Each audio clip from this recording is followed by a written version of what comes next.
اللهم صل على سيدنا محمد۔ کچھ دیہاتی لوگ نبی السلام کی خدمت میں حاضر ہوئے اور کلمہ پڑھا اور اپنے مسلمان ہونے کا احسان جتلانے لگے۔ اس پر اللہ تعالیٰ کی طرف سے آیات اتری، قالت الاعراب آمنا، یہ دیہاتی، یہ عرابی لوگ کہتے ہیں کہ ہم ایمان لے آئے۔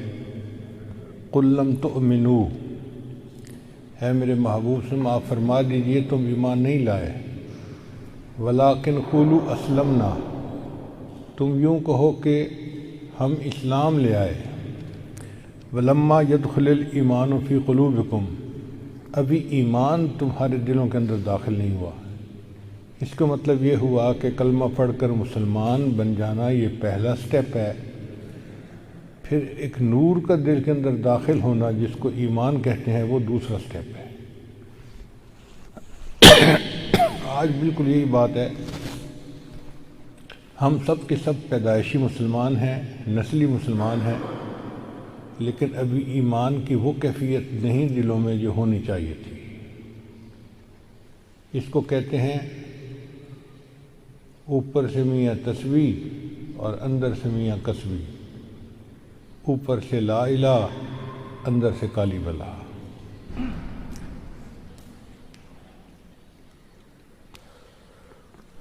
علامہ اقبال نے فرمایا، یوں تو سید بھی ہو مرزا بھی ہو افغان بھی ہو، یوں تو سید بھی ہو مرزا بھی ہو افغان بھی ہو، تم سبھی کو چھو بتاؤ تو مسلمان بھی ہو۔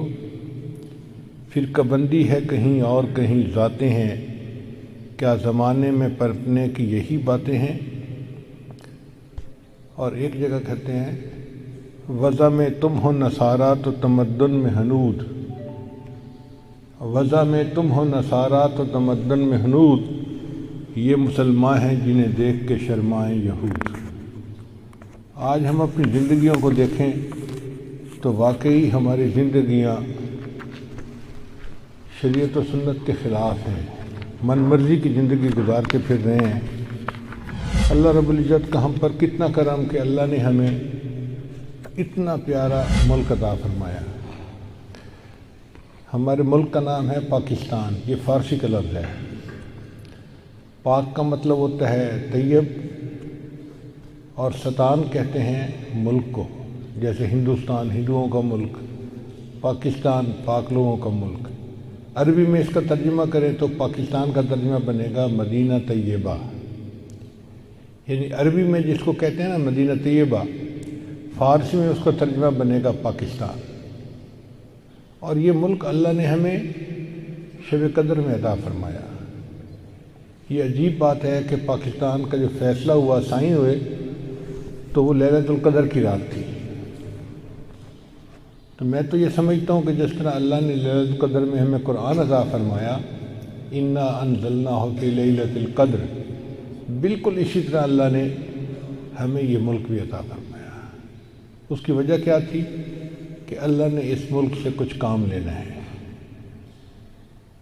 جب انگریز نے ملک بنایا تھا تو وہ یہ سوچتا تھا کہ چند مہینے بھی یہ ملک نہیں رہے گا، نہ وسائل ہیں، نہ انڈسٹری ہے، نہ کچھ اور ہے، تو کہاں سے کھائیں پیئیں گے۔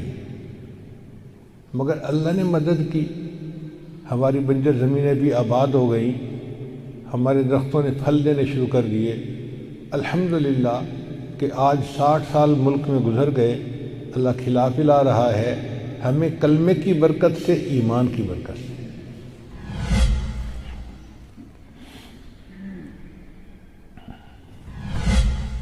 پچھلے دنوں ہم اسلام آباد سے ایک پروگرام کر کے واپس آ رہے تھے،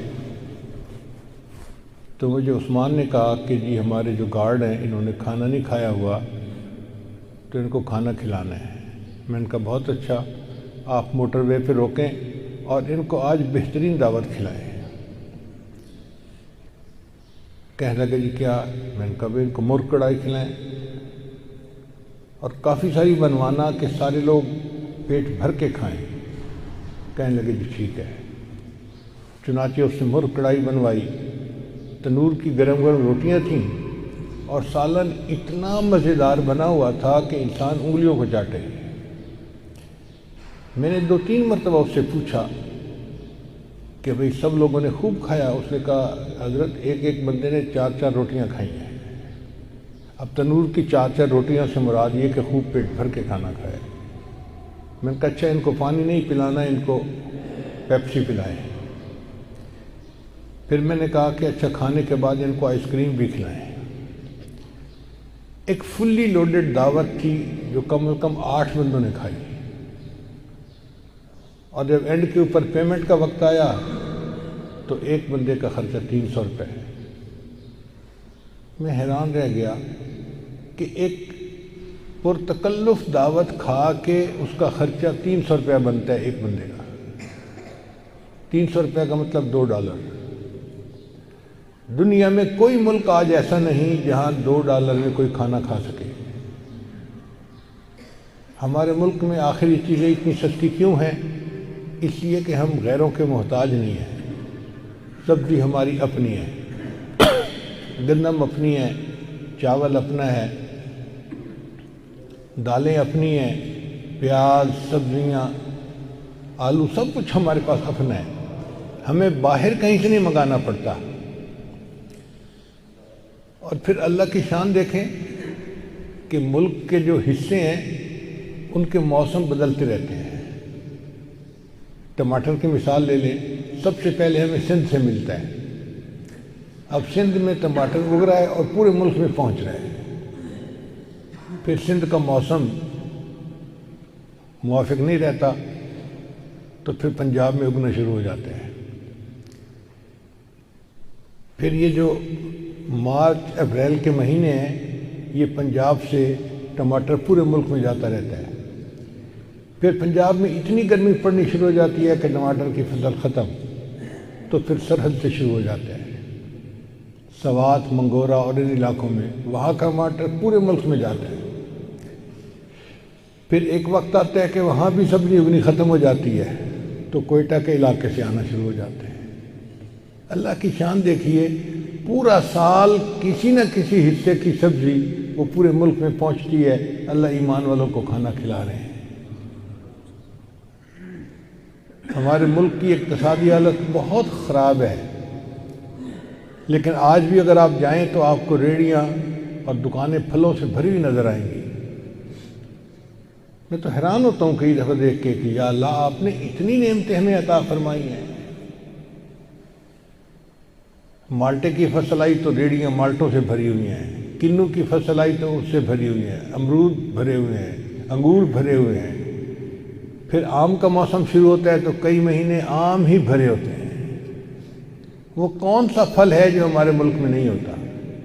الحمدللہ ثم الحمدللہ۔ تو اللہ تعالیٰ نے ایمان کی برکت سے ہمیں کھانے پینے میں محتاج نہیں بنایا۔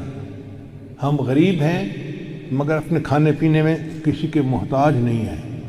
یہ اللہ تعالیٰ کی کتنی بڑی نعمت ہے۔ اس وقت بھی جو دفتروں میں لوگ کام کرتے ہیں وہ دوپہر کے وقت ریڑھی سے دال چاول کھاتے ہیں۔ میں نے لاہور میں ایک بندے سے پوچھا کہ آپ دوپہر کا کھانا لے کے جاتے ہیں؟ کہنے لگے کیا ضرورت ہے، دفتر کے ساتھ نیچے ریڑھی لگی ہوئی ہے، وہ دال چاول بناتا ہے، اتنے مزے کے ہوتے ہیں، 50 روپے کی پلیٹ میں پیٹ بھر کے کھانا کھاتے ہیں۔ اب 50 روپے کی پلیٹ کا مطلب یہ ہوا کہ $1 میں 3 بندے پیٹ بھر کے کھانا کھا رہے ہیں۔ پوری دنیا میں کوئی ایک ملک ایسا نہیں کہ جہاں اتنا سستا کھانا ملتا ہو کہ $1 کے اندر 3 بندے پیٹ بھر کے کھانا کھائیں۔ $1 میں تو پیپسی کی بوتل باہر نہیں ملتی، کھانا کیا ملے گا؟ پھر اللہ رب العزت نے ہمیں جو دینی اور مذہبی آزادی اب تک دی ہوئی تھی، یہ اللہ کی بڑی نعمت ہے۔ مدارس ہیں، مساجد ہیں، دین کی تعلیم دی جاتی ہے، حدیث پڑھائی جاتی ہے، تفسیر پڑھائی جاتی ہے، مسجدوں کے اندر خطبہ دیا جاتا ہے، اور لکھا ہوا خطبہ نہیں ہوتا۔ باہر ملکوں میں تو لکھا ہوا خطبہ مل جاتا ہے اور اس کو امام صاحب نے پڑھنا ہوتا ہے، وہ اپنی مرضی سے کچھ نہیں بیان کر سکتے۔ یہ ہمیں کتنی بڑی نعمت ملی ہوئی ہے کہ ہم اپنی مرضی کا عنوان چنتے ہیں اور اس کے اوپر ہم اپنی مرضی سے بیان کرتے ہیں۔ تو مدارس کا کھلا ہونا یا مساجد کا کھلا ہونا یہ اللہ کی بڑی نعمتوں میں سے نعمت ہے۔ ہمیں آزادی کی قدر کرنے کی ضرورت ہے۔